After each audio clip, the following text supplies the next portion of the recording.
The latest numbers from the CDC reveal hospitals have been counting patients who died from serious pre-existing conditions as COVID-19 deaths.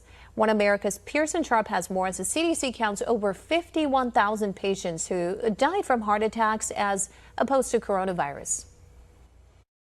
The Centers for Disease Control have updated their death counts for coronavirus and reveal yet again that COVID-19 is rarely the actual cause of death among coronavirus patients. According to the CDC themselves, of the 220,000 deaths attributed to the coronavirus, 87,000 of them died from pneumonia and influenza. Another 17,000 died from chronic respiratory diseases, and 26,000 died from respiratory distress syndrome. 44,000 patients died from hypertensive diseases, 23,000 died from heart disease, and a whopping 28,000 died from cardiac arrest and heart failure. Yet all of these, even patients who died from heart attacks, were marked down as dying from the coronavirus. Doctors who spoke with One American News explained that 131,000 patients who are being considered COVID-19 deaths already had life-ending diseases, including cancer, dementia, and even end-stage renal failure. And according to the CDC again, if you look at place of death, you'll see that some 10,000 patients who died from COVID were on hospice care, meaning they were terminally ill to begin with and were already expected to die. Doctors tell One American News that all of these patients were critically ill and likely died from their pre-existing conditions without any help from the coronavirus. However, they explain that the CARES Act, passed by Congress in March, gives hospitals a 20% bonus on their diagnosis-related group paid for by Medicare. Essentially, that means doctors are being paid to list deaths as coronavirus without any indication the patient's death was actually COVID-related. The CDC backs these numbers up, explaining that coronavirus itself is responsible for just 6% of all deaths listed as coronavirus-related. The other 94% of deaths are due to pre-existing comorbidities, including serious illnesses and advanced age. However, despite this report being officially published by the CDC, so far the mainstream media have completely ignored it, instead continuing to hype a pandemic that seems less dangerous every day.